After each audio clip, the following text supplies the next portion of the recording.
연합이라는 것은 이제 같은 목적과 또 같은 뜻을 가진 곳을 선택해서 함께하는 것이라는 것을 의미하는데요. 저도 그렇고 또 성도님들께서도 곳곳에서 아마 많은 연합을 하고 계실 것입니다. 제가 신학교에 다니던 시절에 총학생회라는 곳에 들어간 적이 있었습니다. 그곳에 들어가는 과정에서도 총학생회가 나아갈 그 방향에 대해서 공감하고 또 동의하는 그러한 절차가 있었고, 또 결과적으로 저는 그 모임을 선택해서 그곳에 들어가게 되었습니다. 이 모습이 연합인 것입니다. 제가 뜻을 같이 하기 위해 선택한 모임인 거예요. 제가 선택한 그곳에서 저는 정말 즐겁게 지냈습니다. 대학교에 다니던 그 학생들이 권리를 행사할 수 있도록 정보를 알리기도 했고요. 또 복지를 위해서 스터디룸 같은 작은 카페 같은 스터디룸 휴게실이나 그런 휴게 시설들을 직접 만들기도 했었어요. 그런데 제가 그런 여러 가지 총학생회 활동을 하면서 가장 즐거웠었던 것은 그 총학생회가 나아가야 할 많은 방향들 중에서도 우리 안에 그 총학생회 임원들 안에서 관계를 쌓아가는 부분이었습니다. 여러 가지 방향들 중에서 그렇게 관계를 쌓으면서 나아가는 것이 가장 즐겁더라고요. 매주 기도 모임을 갖고 또 연휴 때마다는 함께 떠나서 놀기도 했고요. 또 방학 때마다는 저희들끼리 자체 수련회를 하면서 관계를 많이 쌓아가면서 즐겁게 지냈었습니다. 그리고 저는 제가 그렇게 연합하는 모임에 점점 마음이 커지고 있음을 발견했어요. 저의 모든 스케줄이 그 모임에 맞춰서 짜여지고 있었고, 또 무엇보다도 저의 물질이 다 거기로 가고 있더라고요. 내가 좋아하는 사람들에게 베푸는 것들, 그리고 그 일을 하기 위해서 마다하지 않고 금액들을 자유롭게 쓰고 있었더라고요. 물질이 있는 곳에 마음이 있다는 이야기에 공감하시나요? 그렇게 저는 그 마음을 그곳에다가 다 쏟으면서 지냈습니다. 그런데 이렇게 점점 그 마음이 커지다가 확 식어지는 일이 있었어요. 총학생회라는 공식적인 그 모임뿐만이 아니라 저는 개인적인 관계 안에서도 최선을 다하면서 지냈는데요. 저의 최선이 인정받지 못하는 기분이 드는 거예요. 그런 생각이 드는 일들이 있는 거예요. 나는 내 시간을 내어서 또 내 마음을 다하고 내 물질을 다해서 이렇게까지 했는데, 제가 느끼기에는 몇몇 사람들은 제가 이렇게까지 하는 게 당연하다고 생각하고 있는 것 같았어요. 그래서 이제 저는 그러한 생각을 받으면서 몇몇의 사람들에게 저의 마음을 꺼냈는데, 오히려 그 사람들은 저의 태도가 갑작스럽다라고 말하면서 결국 다투게 되었습니다. 이런 부딪히는 일들이 있고 또 상처를 주고받다 보니까 뜻을 같이 하고자 했었던 그 모임에 제 마음을 온전하게 다할 수가 없게 되더라고요. 또 상처를 받을까봐, 아니면 신뢰가 조금씩 금이 가면서 깨어졌기 때문일 것입니다. 뜻을 같이 하는 이러한 모임에서 성도님들의 상태는 어떠신가요? 여전도회, 또 남성교회, 또 다른 사역의 모임, 말씀을 나누고자 하는 큐티방, 이러한 모임들에서 성도님들의 상태는 어떠신가요? 뜻을 같이 해서 마음을 다하면서 마냥 즐겁고 기쁘기만 하면은 정말 좋겠지만, 그 안에서 일어나는 관계의 문제로, 그리고 서로 다른 성향으로 인해서 당황스러울 때도 있을 것입니다. 또 풀리지 않는 서운한 마음에 나는 이제 여기에 있을 필요가 없지 않나? 여기에서 필요 없는 존재이지 않나? 라는 의문이 들 수도 있을 것입니다. 그래서 이제 그 뜻을 같이 할 수 없는 상태로 놓여질 수도 있는데, 이런 일들은 어찌 보면 당연하게 겪게 되는 일인 것 같습니다. 그렇게 하나님과 가까웠던, 하나님 앞에 정말 헌신하고 그 마음을 다했던 야곱도 이러한 일들을 같이 겪었다는 거예요. 야곱은 원래 연합하기를 기뻐하고 또 그거를 원하던 사람이었습니다. 그래서 멀리서 양떼를 치는 그 형들에게 자신의 정말 사랑스러운 아들 요셉을 보내지요. 그들이 연합하기를 원했기 때문입니다. 창세기 37장 12절부터 13절까지 말씀을 함께 읽어보겠습니다. 그의 형들이 세겜에 가서 아버지의 양떼를 칠 때에 이스라엘이 요셉에게 이르되 내 형들이 세겜에서 양을 치지 아니하느냐 너를 그들에게로 보내리라. 요셉이 아버지에게 대답하되 내가 그리하겠나이다. 아멘. 분명히 이렇게 자신의 막내 아들과 형들이 연합하기를 원하였던 야곱이었는데요. 그래서 직접 자신의 말로, 자신의 손으로 형들에게 요셉을 아들을 보냈던 야곱이었는데요. 그 야곱이 변하게 됩니다. 창세기 42장 1절부터 2절의 말씀을 함께 읽겠습니다. 그때에 야곱이 애굽에 곡식이 있음을 보고 아들들에게 이르되 너희는 어찌하여 서로 바라보고만 있느냐. 야곱이 또 이르되 내가 들은즉 저 애굽에 곡식이 있다 하니 너희는 그리로 가서 거기서 우리를 위하여 사오라. 그러면 우리가 살고 죽지 아니하니라 하매. 아멘. 방금 읽은 본문처럼 온 나라에 점점 기근이 심해졌고 야곱의 가족도 곡식이 있는 애굽으로 가서 이제 곡식을 사와야 하는 상황이 온 것입니다. 그래서 야곱은 아들들에게 이제 다녀오라고 곡식을 사오라고 명령을 하는데요. 그래서 창세기 42장 3절에서 4절 말씀처럼 요셉의 형 10사람이 애굽에서 곡식을 사려고 내려갔으나 야곱이 요셉의 아우 베냐민은 그의 형들과 함께 보내지 아니하였으니 이는 그의 생각에 재난이 그에게 미칠까 두려워함이었더라. 아멘. 요셉을 형들에게 보냈던 그 야곱의 모습과는 반대로 베냐민은 이제 또 막내 아들인 베냐민은 형들과 함께 보내지 않는 야곱의 모습인 것입니다. 그 전과는 다르게 연합하지 못하게 하는 그리고 연합하지 않는 야곱이 되어버린 거예요. 야곱이 이렇게까지 된 이유는 성도님들께서도 잘 아실 텐데요. 야곱은 양치던 형들에게 요셉을 보낸 그 날로부터 요셉을 다시는 볼 수 없게 되었었기 때문입니다. 형들이 아버지 몰래 요셉을 이스마엘 사람들에게 팔고 그렇게 하고 나서는 짐승에게 잡아먹혔다라고 거짓말을 했었죠. 그래서 그때 형들과 함께 있던 요셉이 사라진 충격에 야곱은 더 이상 형들을 신뢰할 수가 없게 된 것입니다. 그런데 야곱만 이렇게 신뢰가 깨어지고 상처를 받은 상태일까요? 야곱의 가족이 살던 헤브론에서 애굽까지의 거리는 약 400m로 서울에서 부산까지의 거리인데요. 70명 이 대가족이 먹을 수 있는 양의 그 많은 곡식을 구해야 됐기 때문에 베냐민을 제외한 10명의 아들들이 그 먼 거리를 가야 했습니다. 그리고 이제 곡식을 얻어서 다시 400km를 돌아온 형들이 이제 난감하게 겪었던 그 상황을 아버지에게 전달하는 것이죠. 오늘의 본문 34절의 말씀을 함께 읽겠습니다. 34절입니다. 너희 막내 아우를 내게 데려오라. 그러면 너희가 정탐꾼이 아니요 확실한 자들임을 내가 알고 너희 형제를 너희에게 돌리리니 너희가 이 나라에서 무역하리이다 하더이다 하고. 아멘. 애굽의 총리로 살고 있던 요셉이 자신을 알아보지 못한 그리고 곡식을 구하러 온 형들에게 시킨 일입니다. 야곱이 명령하여서 또 염려되어서 보내지 않았던 그 막내 아우를 데리고 오라고 하는 것이죠. 이 형들도 얼마나 난감했을까요? 그런데 어쩔 수 없는 이 상황, 난감하지만 어쩔 수 없는 이 상황을 아버지인 야곱에게 전달하였을 때 야곱은 이렇게 말합니다. 야곱이 이르되 내 아들은 너희와 함께 내려가지 못하리니 그의 형은 죽고 그만 남았음이라. 만일 너희가 가는 길에서 재난이 그에게 미치면 너희가 내 흰머리를 슬퍼하며 스올로 내려가게 함이 되리라.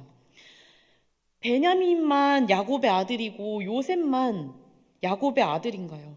아버지를 위해서 가족을 위해서 왕복 800km를 다녀온 그들의 마음이 어땠을까요? 그들도 충분히 난감했을 텐데 이젠 이런 상황으로 서로에게 또 상처가 되어서 형들도 아버지인 야곱을 신뢰하지 못하고 이렇게 상처받은 상태로 남아지게 되었다는 것입니다.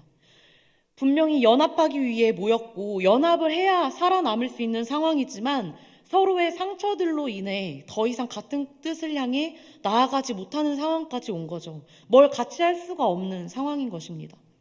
그런데 이러한 갈등이 너무나도 당연할 것이에요.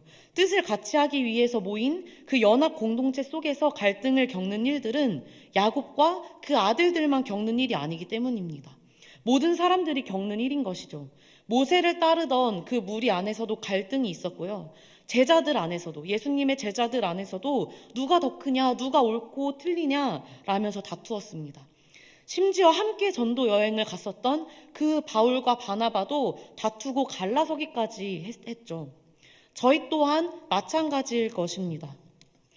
그렇다면 그 갈등이 이렇게 생기게 되면은 이 연합된 관계는, 이 연합은 끝나버리는 것이 되는 걸까요? 그런데 우리의 관계는 세상과는 다르게 그냥 끝나버리는 관계는 아니라는 것입니다. 세상의 연합은 그 안에서 깨어지거나 신뢰를 잃으면 끝나게 될 것이에요. 자신의 이익을 위해 선택했던 모임이기 때문에 관계가 깨어진다면 그 관계가 깨어지면서까지 신뢰를 잃으면서까지 있을 이유가 없기 때문입니다. 제가 고등학생 때부터 만났던 친구들이 있는데요. 벌써 10년이 넘은 관계가 되었습니다. 고등학교를 졸업하고 성인이 되어서 그 모임이 만들어졌는데 이 모임은 서로 교제하고 기쁜 일이 있을 때는 서로 축하해주고 또 슬픈 일이 있을 때는 서로 위로해주는 그런 모임입니다. 그런데 일반적인 일을 하는 친구들과 만나려면 주말에 만나야 하는데 사역 특성상 저는 주말마다 만나는 그 친구들과 잘 만나지 못하게 되거든요. 그래서 그 친구들이랑 관계가 깨어지지 않는다고 하더라도 또 신뢰를 잃은 것이 아니라고 하더라도 제 안에서는 만나지 못하니까 이 모임 자체에 고민이 될 때가 있습니다. 이 모임에 있는 게 맞나? 그래서 만약에 제가 그렇게 나오게 된다면, 그 모임에서 나오게 된다면 그 친구들은 서운할 수는 있을 것입니다. 그런데 이해하고 시간이 흐르면서 그 모임과 그 관계는 자연스럽게 끝나게 될 것이에요.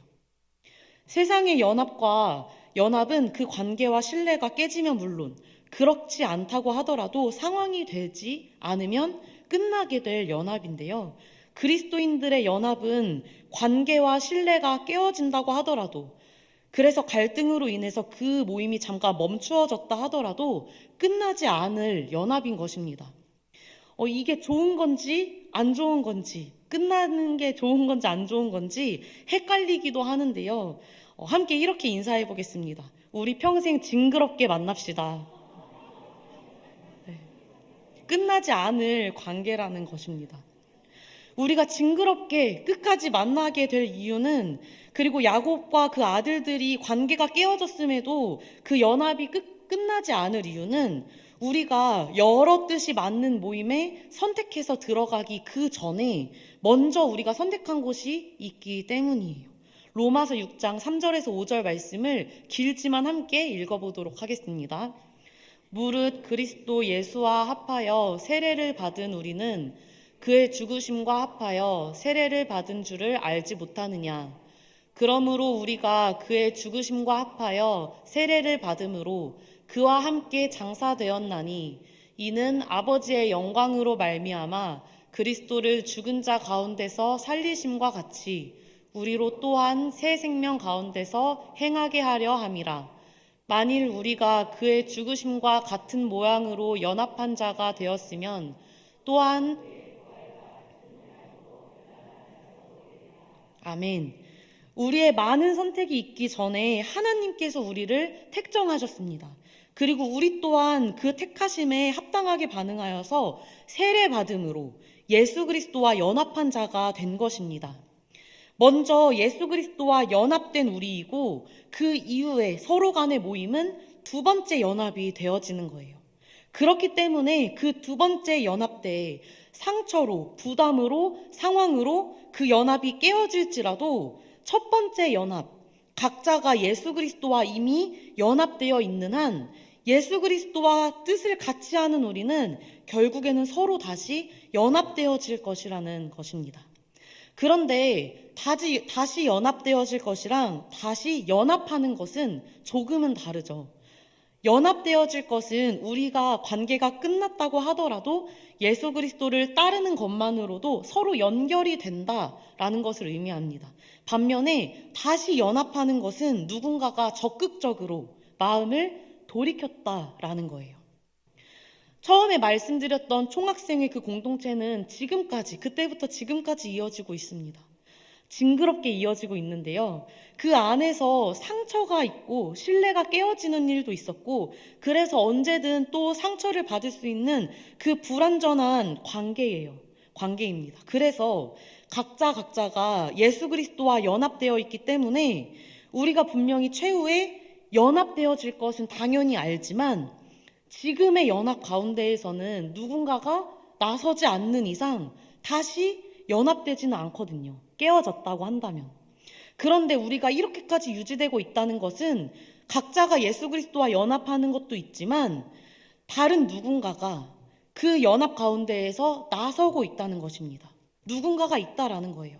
잠깐 깨어졌을 때 그리스도와 연합한 자로서 먼저 기도하고 먼저 마음을 먹고 먼저 실천을 하는 그 사람을 통해서 그 모임이, 그 연합이 다시 이어지고 있다는 것입니다. 그러니까 결국 가만히 있다가 연합되는 것은 아니라는 것이죠. 방금 말씀드렸다시피 누군가가 하나님께서 주신 마음에 순종할 때, 그래서 예수님의 뜻에 따라 나아갈 때 다시 연합되는 것입니다. 막무가내였던 야곱인데요, 마음을 내려놓습니다. 창세기 43장 13절에서 14절 말씀을 함께 읽어보겠습니다. 내 아우도 데리고 떠나 다시 그 사람에게로 가라. 전능하신 하나님께서 그 사람 앞에서 너희에게 은혜를 베푸사 그 사람으로 너희 다른 형제와 베냐민을 돌려보내게 하시기를 원하노라. 내가 자식을 잃게 되면 이르리로다. 아멘. 기근이 심할 뿐 아니라 애굽에서 가져온 곡식을 다 먹었기 때문에 야곱이 상황적으로 마음을 내려놓은 것도 있을 것입니다. 하지만 방금 읽은 14절에 나타난 야곱의 고백을 보았을 때 그냥 내려놓은 것이 아니라 하나님을 통해 상처와 트라우마를 극복함으로 다시 스스로가 능동적으로 연합하였음을 볼 수 있다는 것입니다. 14절에서 전능하신 하나님께서라는 그 말이 있는데요. 여기에서 나타난 전능하신으로 번역된 삿다이라는 그 원어는 스스로 능력의 근원이 되시는 분을 의미합니다. 하나님께서 아브라함, 이삭과 또 야곱 등 구약의 족장들에게 자신을 계시할 때 하셨던 표현이에요.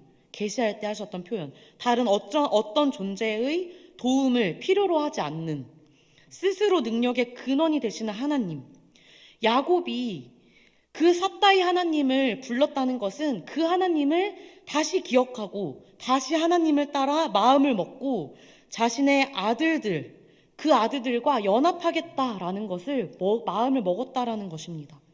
내가 자식을 잃게 되면 이르리로다 라는 다짐은 하나님을 의지함으로 희생하는 그 마음을 가지고 용기 내어 다시 연합의 길로 나아갔다는 것입니다. 충익교회 여전도회 연합회, 또 교회 안에서 가장 큰 연합기관 아닐까요? 규모가 큰 만큼 이 안에서의 일어나는 일들, 그 관계의 문제도 정말 많을 것입니다. 서로의 의견이 다르고 또 마음이 맞지 않을 때도 있고 오해가 생기고 상처를 주고받고, 하지만 그럼에도 불구하고 우리 각자가 그리스도와 먼저 연합되어서 예수님의 뜻을 따를 것이기 때문에 우리는 앞으로도 자연스럽게 연합되어질 것입니다. 그런데요, 연합되어질 것 말고 지금 당장 연합해야 하는 이 자리에서 우리는 어떻게 해야 할 것인가? 그것이 문제인 것이죠. 혹시 갈등으로 그리고 상처로 또 오해로 멈춰질 수 있는 그 연합의 상황 가운데에서 누가 야곱을 감당할 것이냐라는 것입니다. 다시 한번 창세기 43장 14절의 말씀을 함께 읽어보겠습니다. 전능하신 하나님께서